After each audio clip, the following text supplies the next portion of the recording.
अगजाननपद्मार्कं गजाननमहर्निशम् अनेकदन्तं भक्तानामेकदन्तमुपास्महे।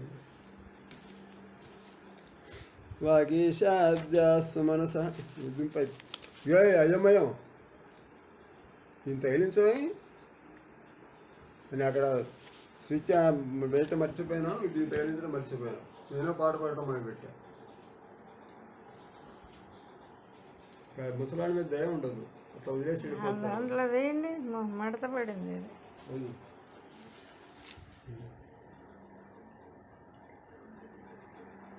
అయినా ఎక్కుతుంది అంత, అదేం బాధ ఏం లేదు. అదేమిటి వినపడదు కానీ కొంచెం సన్నగా తొందర ఏమిటి.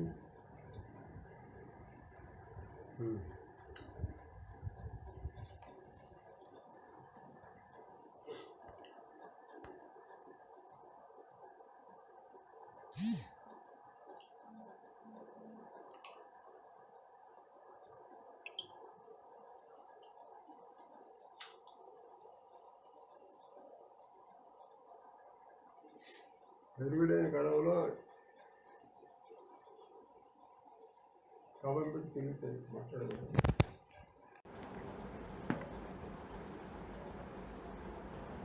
అగజాననపద్మార్కం గజాననమహర్నిశం అనేకదంతం భక్తానామేకదంతముపాస్మహే.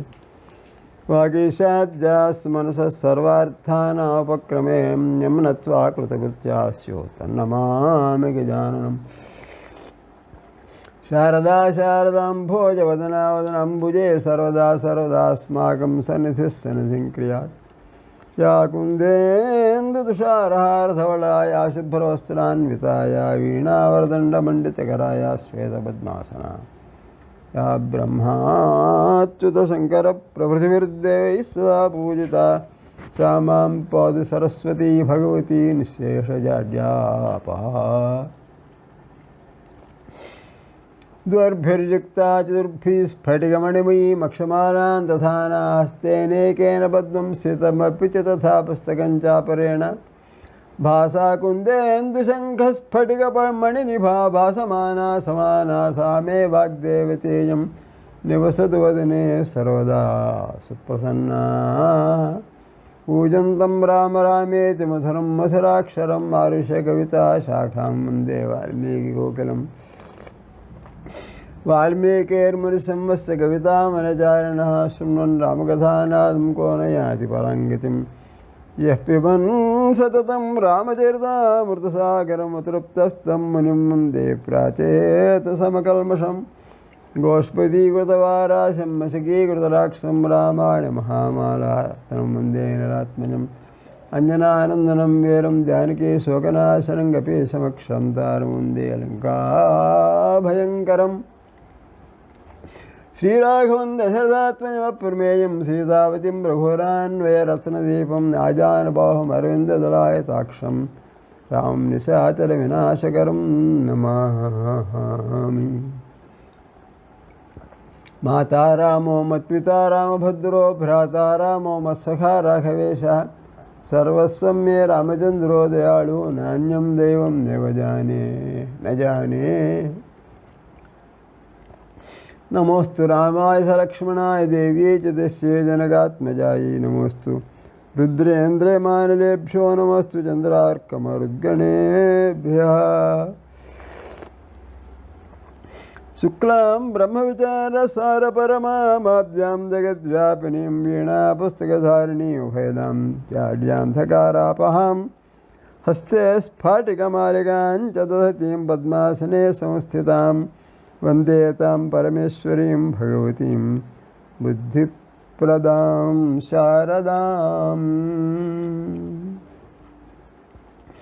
चतुर्मुखमुखाम्भोजवनं सवधूर्ममा मानसे रमतां नित्यं सर्वशुक्ला सरस्वती बुद्धिर्बलं यशोधैर्यं निर्भयत्वमरोगता जाड्यं वाक्पटुत्वं च हनुमत्स्मरणात् भवेत् వేళ మంగళవారం అని చెప్పి ఆంజనేయ స్వామి స్మరణమును మనం అనుగతం చేసుకుంటున్నాం. ఆంజనేయ స్వామి చెప్పినటువంటి నతు ధర్మోపసంహారమధర్మఫల సంహితం తదేవ ఫలమన్వేతి ధర్మశ్చాధర్మనాశన. ఇది సమస్త దేశకాల పరిమితులను దాటి శాశ్వతమైన ధర్మమును, సనాతన ధర్మమును, మానవులకు ఉపాధేయమైన దానిని చక్కగా వివరించి చెబుతున్న చాలా సంగ్రహంలో చెప్పేస్తున్నాడు. ఏకం ఆలోచనామృతం అంటారు. వాల్మీకి శ్లోకం ఆలోచనామృతంగా చింతనం చేసిన కొద్దీ బోల్డని విషయాల్ని మనకు అందించుతున్నది. ఏమిటి అందించటం అంటే, వేదము నిత్యము, నైమిత్తికము, అభ్యుదయము, పౌష్టికము, శాంతి కర్మలు, ప్రాయశ్చిత్తములు, ఆభిచారికములు మొదలైన అనేక విధములైన కర్మలను విధించుతున్నది. కామ్యములు, ఈ విధించిన వాటిలో వేదోదితములైన కర్మలకు కూడా ధర్మం అని పేరు. ఆ కర్మాచరణం వల్ల ఇచ్చిన పుణ్యములకు కూడా ధర్మం అని పేరు. కాస్త ధర్మం చేయండి బాబా అంటాడు వాడు.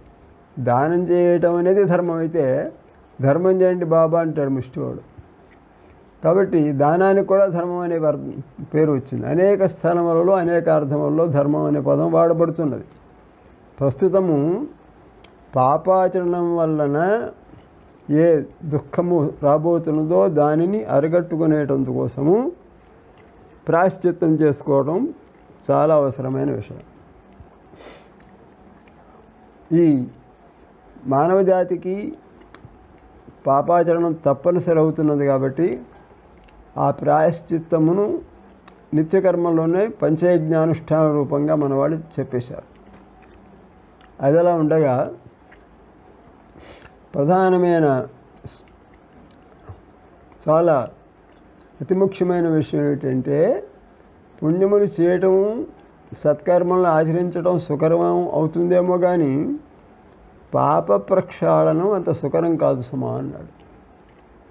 ఏదైనా వ్రతమును, దసరాలో చేసేటువంటి పూజలను అనుష్ఠానం చేస్తున్నప్పుడు విధి విహితమైన నియమములను పాటించవాలి. అలా పాటించలేని పక్షంలో అది హానిని, అపకారమును కలగజేస్తుంది. చేసిన దోషమును పరిహరించుకునేందుకోసం ప్రాయశ్చిత్తమును విధించారు. కృచ్ఛ్ర వ్రతమని, చాంద్రాయణ వ్రతమని ఉన్నాయి. యాజ్ఞవల్క్య స్మృతిలో పాపక్షయానికి ప్రాణాయామం చాలా సాధనంగా చెప్పారు. ఓంకారోపాసన కూడా పాపక్షయం చేస్తుంది అన్నారు. ఈ విధంగా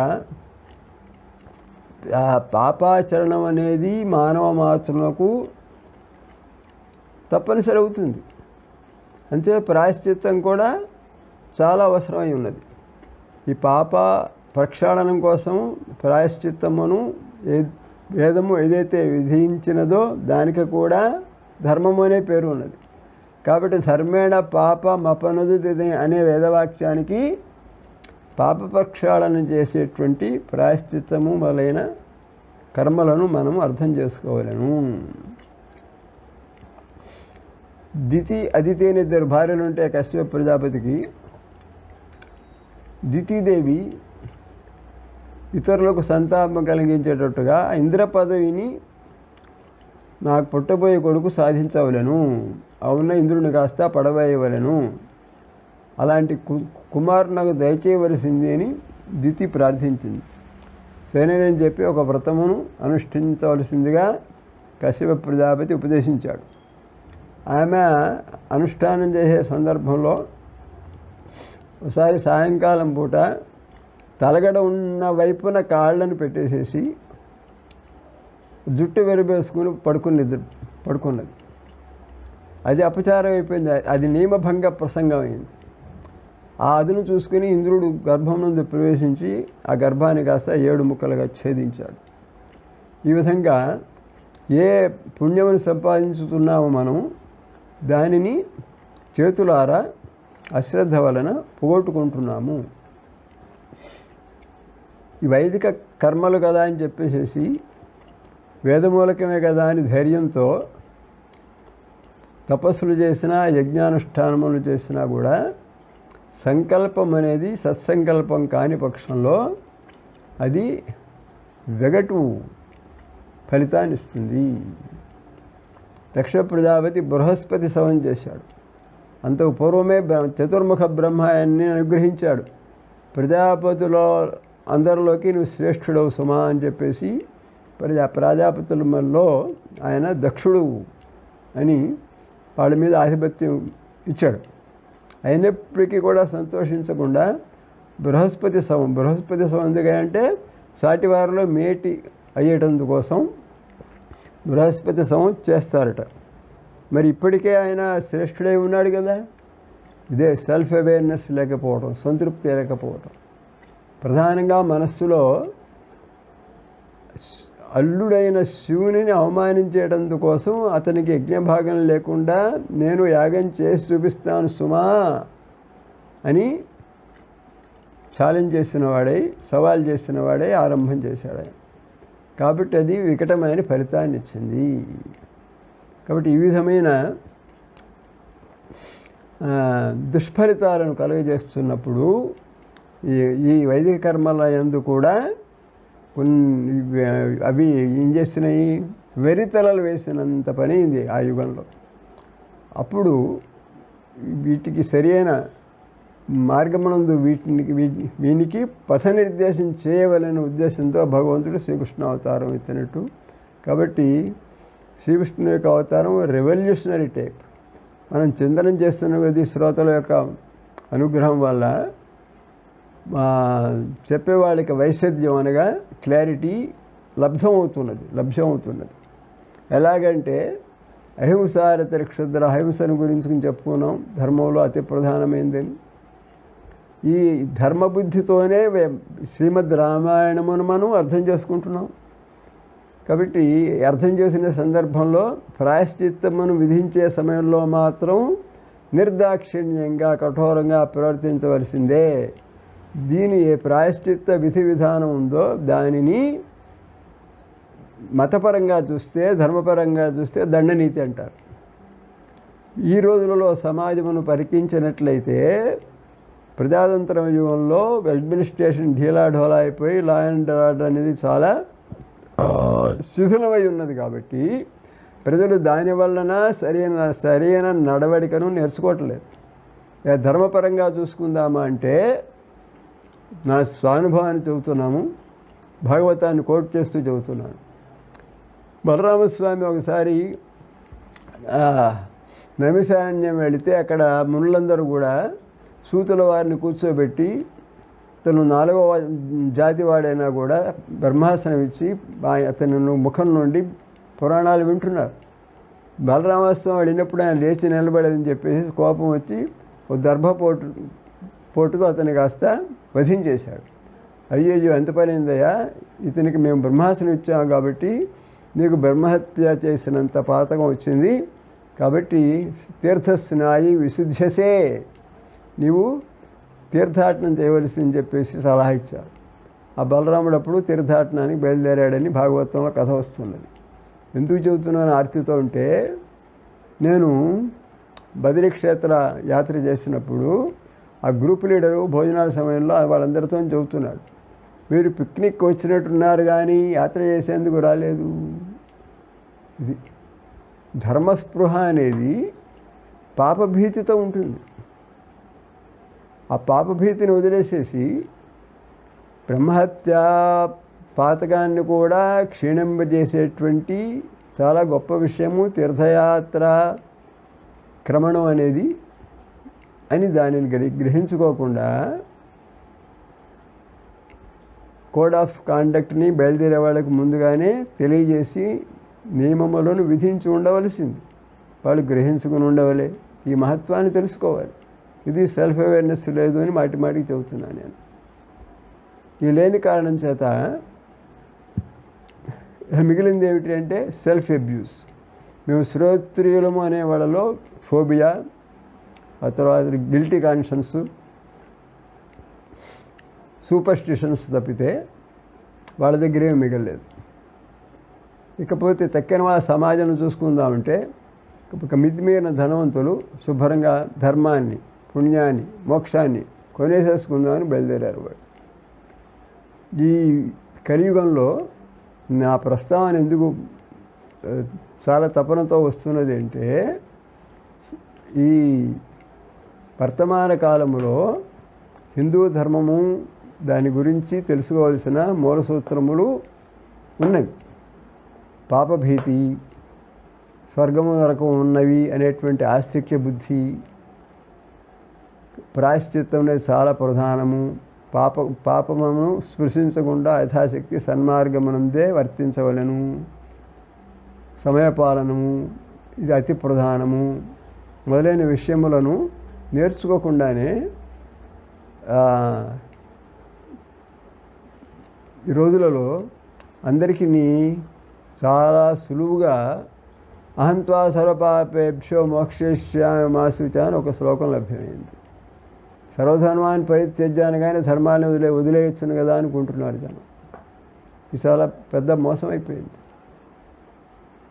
వానాకాలంలో రోడ్డు వీధుల నిండా వాన నీళ్లు ప్రవహించినట్టుగా వేదాంత ధోరణి అనవసరమైన స్థలంలో కొంతమంది కలిగ చాలామందికి హానికరం అవుతుంది. పతంతి పితరో శేష లుప్త పిండోదక క్రియా. ఈ భారత మహాయుద్ధం తర్వాత పురుష సంహారం అయిపోతే ఆ తర్వాత స్త్రీలు ఎప్పుడైతే దుష్టులైపోతారో ఇప్పుడు వర్ణసంకరం అవుతుంది. అప్పుడు చేసేటువంటి శ్రాద్ధాధికము పితరులకు అందవు కదా, అందనప్పుడు వాళ్ళు నరకానికి వెళతారు. ఈ హోల్ టోటల్ మొత్తానికి నేను కారణమవుతున్నా అని పాపభీతి చేత తల్లడెళ్ళిపోయినాడు అర్జునుడు. కాబట్టి ఆయనను ఓదారుస్తూ అహంత్వా సర్వపాపేభ్యో మోక్షయిష్యామి మా శుచ. కాబట్టి ఆర్థడాక్స్ ట్రెడిషనల్ పర్సన్ ఉన్నాడో అర్జునుడు, ఆయన పాపభీతి కలిగింది కాబట్టి అహంత్వా సర్వపాపేభ్యో మోక్షయిష్యామి అన్నాడు. మనం జ్ఞాననిష్ఠలం అయిపోయిన వాళ్ళలాగా నటించుకుంటూ పాపాలతో పని లేదు, ధర్మాలను వదిలేయమన్నాడు కాబట్టి వదిలేస్తే మన పాపాలు వస్తే వచ్చినా ఆయన చూసుకుంటాడు అనుకుని ఈ శ్లోకమును మనకు సౌకర్యంగా అన్వయించుకోవడం ఆరంభించారు కొంతమంది. నేను కని విని ఉన్నాను కాబట్టి ఆవేదనతో చెబుతున్నాను. కాబట్టి ప్రాయశ్చిత్తం ఎంత ప్రధానమైందో, ఆ కోడ్ ఆఫ్ కాండక్ట్ అనేది మనకు ఎలా ఉండవలనో దాన్ని నొక్కి చెబుతున్నది శ్రీమద్ రామాయణం. రేణుకాదేవి యొక్క స్వచ్ఛమైన అతి పవిత్రమైన పాతివర్త్యాన్ని నిరూపించడందుకోసం కఠినమైన శిక్షను ప్రాయశ్చిత్తంగా విధించారు. అలాంటిదే అహల్యాదేవికి కూడా సంభవించింది. కాబట్టి ఏ ప్రాయశ్చిత్తమును దుష్ట శిక్షణం కోసము పాపక్షయం కోసం విధించడం అనివార్యమైందో ఆ సందర్భంలో అది అహింస అని మనం గ్రహించుకోవాలి. పరిత్రాణాయ సాధూనాం వినాశాయ దుష్కృతాం. కాబట్టి దుష్టుల సంహారం అతి ప్రధానంగా పెట్టుకుని వచ్చిన శ్రీకృష్ణ అవతారంలో ఆయన మహాభారత యుద్ధానికి ప్రోత్సాహం చేస్తుంటే భగవద్గీత హింసను ప్రేరేపిస్తుంది కదండి అని ఒక పెద్ద భయంకరమైన అభిప్రాయంతో, దురభిప్రాయంతో, ఫాల్స్ నోషన్, ఫాల్స్ ఇంప్రెషన్తో చాలామంది జనం పడిపోయి ఉన్నారు. ఇదంతా దుఃఖకారకమో దాన్ని కూడా మనం ఆలోచించుకోలేని దురవస్థలో ఉన్నాం. ధర్మస్పృహ అంటే ధర్మాచరణమునందు స్వర్గ నరకములు ఉన్నాయి, ధర్మాచరణమునందు అధర్మం ఉన్నది, అధర్మాచరణం వల్ల దుఃఖం వస్తుంది, పాపం వస్తుంది, ఆ పాపానికి ప్రాయశ్చిత్తం ఉన్నది, ఇంత విషయం ఉన్నది. శ్రీమద్ రామాయణం అనేది హిందూ సనాతన ధర్మానికి మూలస్తంభంగా పునాదురాళ్ళు వేసిన మహాగ్రంథం. చిత్రకూట పర్వతమనందు జాబాలి మహర్షి పూర్వపక్షం చేస్తాడు, తెలిసి కూడా బాగానే ఉందయ్యా, పితృవాక్య పరిపాలన చేస్తున్నావు నువ్వు, ఇప్పుడు మీ తండ్రి గారు పోయే, ఆయన సత్యవాక్యం పోయే, శుభ్రంగా విడహాగా పట్టాభిషేకం చేసుకోమన్నాడు. అప్పుడు రామచంద్రుని కోపం వచ్చి, స్వర్గము నరకం ఉన్నాయి నాయన, మా తండ్రి గారు ఎక్కడికి వెళ్ళలేదు, శరీరం వదిలినా కూడా ఆయన పరలోకంలో ఉన్నారు, ఆయన మాట ఎక్కడికి పోలేదు, నేను పితృవాక్యమును పరిపాలించదలిచిన వాడనై అయోధ్యకు వాపసు రావట్లేదు అని జాబాలి మీద కోపం తెచ్చుకుంటాడు మహానుభావుడు. కాబట్టి శ్రీరామచంద్రుడు ఆర్థడాక్స్ ట్రెడిషనల్ పర్సన్. ఈ ఏ ఆచార విచారములు ఉన్నవో, ఉండవలసినవి భారతదేశంలో అవసరమై ఉన్నాయో వాటిని నిలబెట్టేటందుకోసం ధర్మ సంస్థాపనార్థాయ అంటే అర్థం ఇది. ఆ ధర్మ సంస్థాపనం కోసం వచ్చిన మహాపురుషుడు శ్రీరామచంద్రుడు. ఎప్పుడైతే ఆ ధర్మం అనేది కొంచెం వెరితెలలు వేసిందో, కామ్యకర్మ పరాయణం అయిపోయిందో, దానిని సరైన పద్ధతిలో పెట్టేటందుకు అమెండ్మెంట్స్ చేసిన మహానుభావుడు శ్రీకృష్ణస్వామి. అమెండ్మెంట్స్ చేసేటందుకు ఆయన ఉపనిషత్తులను ఆధారంగా వాడుకున్నాడు. ఆ సంగతిని కూడా మనం మర్చిపోకూడదు, కాదంటలేదు. అంచేత ఈ సందర్భంలో ఒక అద్భుతమైన నా అనుభవాన్ని మీతో షేర్ చేసుకుంటున్నాను. అహింస అనేది మనకు ప్రధానమైన నియమం అని చెప్పుకున్నాం. ఈ అహింసనే భాగవతంలో వెళ్ళేటప్పటికీ ఈ ధర్మబుద్ధితో మనం చెప్పుకున్న అహింసకు ఉదాహరణలన్నింటినీ కూడా మించి భాగవతంలో ఏం చెబుతున్నాడు, ఈశ్వరో జీవకలయ ప్రవిష్టో భగవానితి. చీమలో దోమలో కూడా ఈశ్వరుడు జీవుడు అనే అంశతో ప్రవేశించున్నాడు. కాబట్టి అపి కీట పిపీలికాం, కీటములను చీమలను కూడా హింసించకూడదు అన్నాడు. ఇది ఈ మనకు శ్రీమద్ రామాయణంలో చెప్పబడిన ప్రతిష్ఠింపబడిన ధర్మబుద్ధిని తోడు చేసుకొని భారతము భాగవతాన్ని కూడా అన్వయం చేసుకుంటూ ముందుకు వెళితే తత్వదృష్టితో దానిని రంగరించి మనకి అందిస్తున్నది శ్రీమద్ భాగవతం.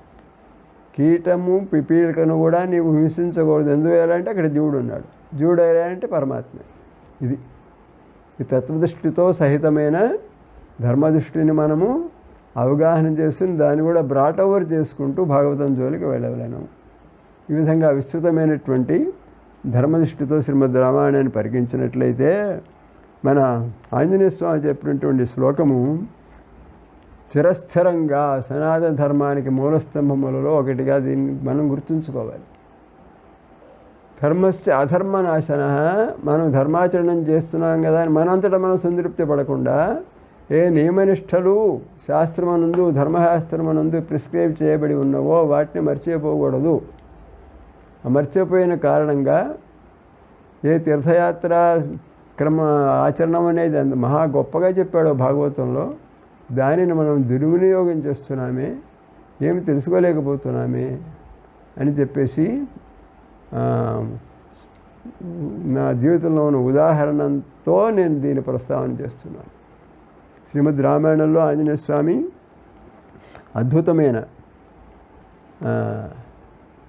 పొలిటీషియన్, అంటే స్ట్రాటజీ, స్టేట్స్మన్, సరస సామధాన భేద దండ చతుర అనే వాటిలో సమర్థుడైన వాడు ఏం చేయాలంటే rise to the occasion, you should be the master of the situation అన్నాడు.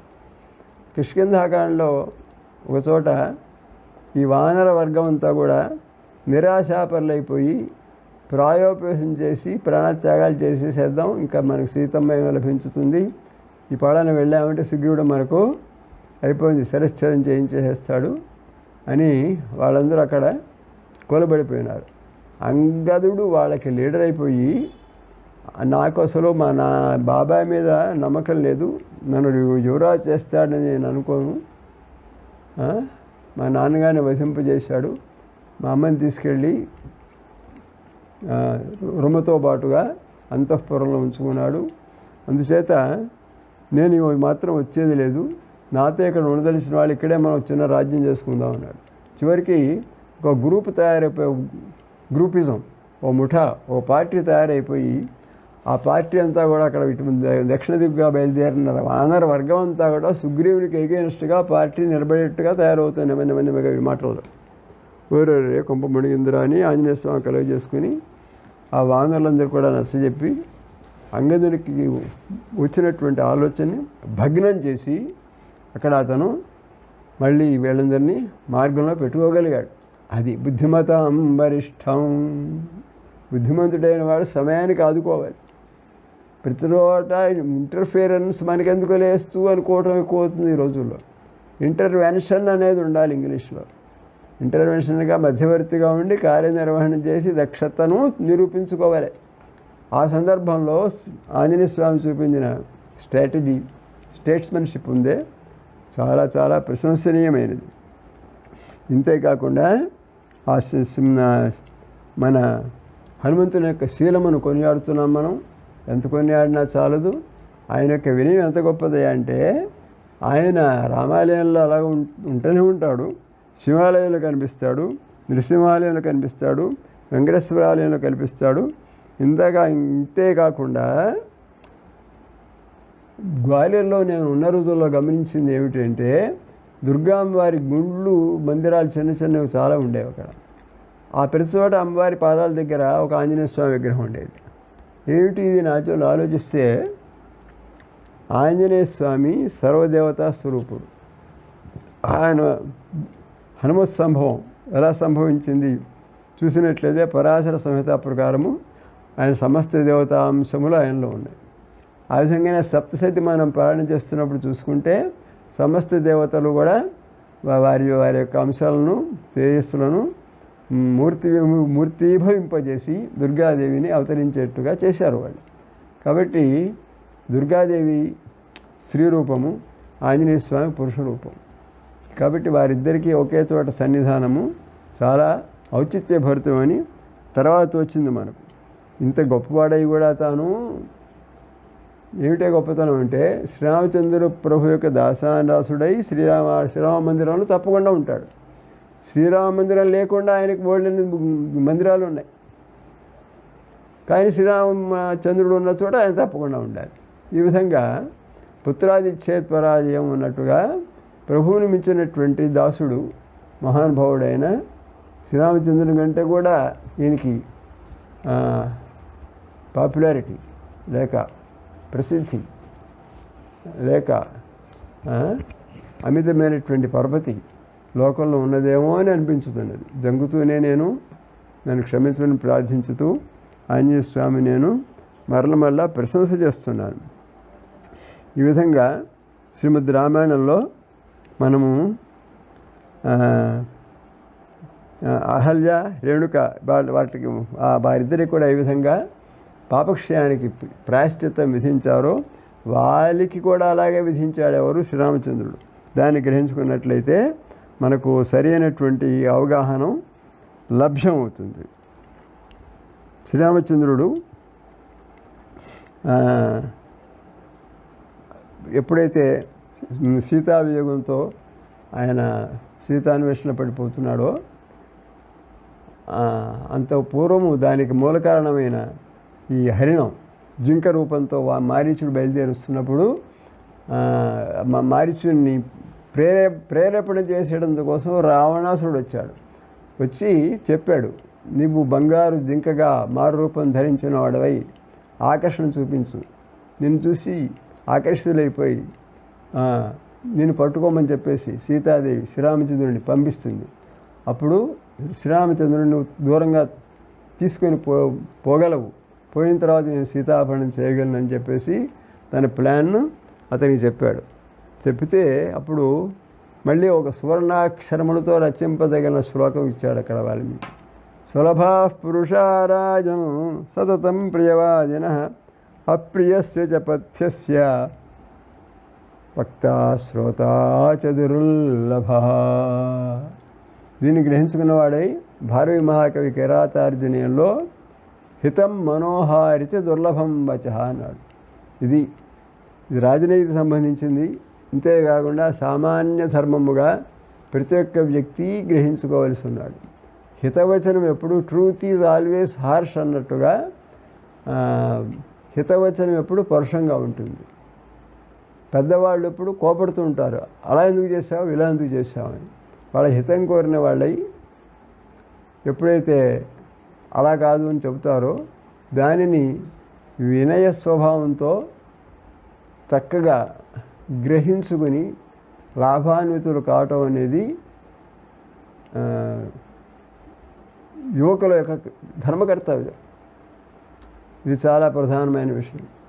సతతం ప్రియవాదిన ఈ ప్రస్తుతము మారీచుడు చెప్పే మాట మహారాజైన రావణాసురుని సమక్షంలో చెబుతున్నాడు కాబట్టి, ఓ రాజా, మహారాజు దగ్గర సతతం ప్రియవాదిన ఆయనకు నచ్చే విధంగా తీయతీయని మాటలు చెప్పేవాళ్ళు రంజనకరమైన మనోరంజకమైన మాటలతో ఆయన్ని సంతోషపెట్టేవాళ్ళు ఎక్కువ ఉంటారు. వాస్తవానికి మహారాజు యొక్క హితమును కోరిన వాళ్ళై పరుషమైనా కూడా ఆయన కోపానికి గురైనా కూడా ఆయనకి మేలు కోరి నిజము చెప్పేవాళ్ళు ఉండరు నాయన. కానీ నేను నీ హితము హితైషిని నిజం చెబుతున్నాను. రామో విగ్రహవాన్ ధర్మ, ఆయన ముందర నువ్వు నిలబడలేవు. ఆయన బాణఘాతం నాకు తగిలి దాని దెబ్బ ఎంత భయంకరంగా ఉంటుందో రుచి చూశాను కాబట్టి నేను చెబుతున్నాను. నీకు ఇది క్షేమంకరం కాదు అని చెప్పేసి మారీచుడు ధైర్యంగా చెప్పగలిగాడు. ఏది హిందూ సనాతన ధర్మములో మానవ జాతికి, సమస్త జాతికి, సమస్త మానవ మాతృనికి అత్యంతము ఉపయోగకరమైన హితవాక్యం. ఇలాంటి సూక్తులు శ్రీమద్ రామాయణంలో వెతికితే చాలా చాలా లభించుతాయి. ప్రస్తుతానికి మనకు గుర్తు వచ్చిన వాటిని ఇవాళ ముచ్చటించుకుంటున్నాం. సులభ పురుషా రాజన్ సతతం ప్రియవాజన అప్రియస్య చ పథ్యస్య వక్తా శ్రోతా చ దుర్లభ. సైకోఫాంట్స్ చాలామంది ఉండొచ్చును, వాళ్ళ మాటలన్నీ కూడా బాగా నచ్చుతాయి. కానీ ఎవడైతే హితేష్ ఉంటాడో, హితేష్ మాటలు మాత్రము మన్నించేవాళ్ళు చాలా తక్కువగా ఉంటారు. వస్తుతః రాజుగారు అన్నీ తెలిసిన వాడై ఉంటాడు కాబట్టి ఆయనకి మనం చెప్పగలమా అని దూరంగా ఉండేవాళ్ళే ఉంటారు. కానీ ఆయన తప్పుదో నడుతున్నాడు, ఆయన ఆలోచన సరిగా లేదు, ఏమైతే అయింది, మనం ధైర్యంగా ఆయన దగ్గరికి వెళ్ళి ఆయనకి హితం చెబుదాం అనుకునే వాళ్ళు దుర్లభము, ఉండరు. నేను సిద్ధమై నీ వలన నీ కోపానికి గురి కావడానికి సిద్ధమై కూడా అని చెబుతున్నాను. నేను నీకు హితేషుని కాబట్టి చెబుతున్నాను అని సులభ పురుషారాయను సతతం ప్రియవాదిన అప్రియస్య జపత్యస్య వక్తా శ్రోతాజ దుర్లభ. రాజుగారి ఆస్థానంలో ఉండేవాళ్ళు ఇలాగా ఉంటారయ్యా. రాజుగారి యొక్క అభిప్రాయాన్ని గ్రహించుకి మనోరంజనంగా మాట్లాడతారు తప్పితే అది కాదు మహారాజా, ఇది నిజము అని చెప్పేవాళ్ళు దుర్లభంగా ఉంటారు. కానీ వాళ్ళ మాట వినేటువంటి బుద్ధిమంతులైన మహారాజులు కూడా చాలా అరుదు సుమా అన్నాడు. ఈ విషయాన్ని ప్రజాయుగంలో ఏ ఆఫీసర్స్ అయితే ఉంటారో ఎగ్జిక్యూటివ్ పోస్టులో వాళ్ళందరినీ గ్రహించుకుని వాళ్ళ సబార్డినేట్స్ని కూడా మనం బాగా మనస్సులో పెట్టుకున్నట్లయితే మేనేజ్మెంట్ కోర్సెస్ ఏదైతే నడుస్తున్నాయో వాటన్నింటిలో కూడా దీనిని తప్పకుండా మనం అధ్యయనం చేయవలసి ఉన్నాము. ఇటువంటి విషయములు శ్రీమద్ రామాయణంలో అనేక సందర్భంలో మనకు తటస్థపడుతూ ఉంటాయి. కుటుంబంలో కూడా చాలా మనం చూస్తూ ఉంటాం. ఉదాహరణకి భాగవతంలో పెద్ద కొడుకు మాట వెనక తప్పలేదు ఎవరికి, రుక్మి అనే అతనికి. భీష్మకుడు అనే రాజుకి రుక్మి అనేవాడు పెద్ద కొడుకు మాట విని రుక్మిణిని శ్రీకృష్ణకు ఇవ్వటం మానేసి శిశుపాలనకి ఇచ్చేస్తాను అని మాట తప్పేశాడు. ఎవరు? భీష్మకుడు అనే మహారాజు. ఆ విధంగానే కుటుంబంలో తనకు తమ్ముడైనటువంటి విదురుని మాటను తిరస్కరించేసి పెద్ద కొడుకైన దుర్యోధన పక్షాన్ని వహించాడు ధృతరాష్ట్రుడు. మనం యుద్ధకాండలో చూస్తూనే ఉన్నాం. ఇంద్రజిత్తు యొక్క బలం చూసుకున్నవాడే రావణాసుడు తన తమ్ముడైన విభీషణుని నిరాకరించేశాడు. ఈ విధంగా కుటుంబంలో జరిగే పరిస్థితులను చూసుకుంటే ఒక వ్యక్తి మీద అపరిమితమైన ఆసక్తితో గ్రూపిజంతో ఒక పార్టీ కట్టుకుని మరొకరిని కోల్పోవటం అనేది సంభవిస్తున్నది. రామాయణం, భారతం, భాగవతం 3 ఉదాహరణలు చెప్పేశాను. దీనికి రెమెడీ, ప్రతీకారం ఏమిటంటే శాశ్వత ధర్మమైనటువంటి సనాతన ధర్మం అని చెప్పబడిన ఈ సూక్తిని మనం మర్చిపోకూడదు. సులభ పురుషారాయణ సాధం పరివాజన. ఆయన పెద్దవాళ్ళు హితం కోరి చెబుతారు, వాళ్ళని మాటను మనం మన్నించవలెను, కోపం తెచ్చుకోకూడదు అని ఈ శ్రీమద్ రామాయణంలో మారీచుడు రావణాసునికి ఇలా చెప్పాడయా అని మనం మన పిల్లలకి చెప్పుకోవలసి ఉన్నాం. ఇది చాలా అవసరం. ఎందువల్లంటే రామజన్మభూమిలో మందిరం కట్టించడం సంతోషమే, కానీ అంతకంటే ఎక్కువ ప్రధానమైన విషయం ఏమిటంటే బాలరామాయణంలో ఉన్న మొట్టమొదటి 100 శ్లోకములను సమస్త ప్రజానీకము తప్పకుండా బట్టి పట్టవలెను. ఆపదాభక్త శ్లోకముతో మొత్తం భారతదేశం అంతా కూడా గుల్లుమని పెద్ద ఘోషతో ప్రతిధ్వనించే పక్షంలో, హనుమాన్ చాలీసాను అఖండ పారాయణ చేసుకుంటూ పోయే పక్షంలో ఒక కరోనా కాదు 14 కరోనాలు కూడా ఈ దేశాన్ని ఏమీ చేయలేవు. అటువంటి భక్తి విశ్వాసములను మనం ప్రజలలో పాదుకొల్పవలను. ఆ పాదుకొల్పేటట్టుగా ఆంజనేయ స్వామి అనుగ్రహము మనందరి మీద ఉండవాలని చెప్పేసి ఈ 11వ ప్రసంగాన్ని మనం ముగింపు చేయబోతున్నాం. ఉపనయతు మంగళం న సకల జగన్మంగళాలయ శ్రీమాన్ దినకర కిరణ నిబోధిత నవనలిన దళేక్షణో రామ శ్రీరామచంద్ర సితపారిజాత సమస్త కళ్యాణ గుణాభిరామ సీతాముఖంభోరుహ చంచరీక నిరంతరం మంగళమాతనోతు. స్వస్తి ప్రజాభ్యః.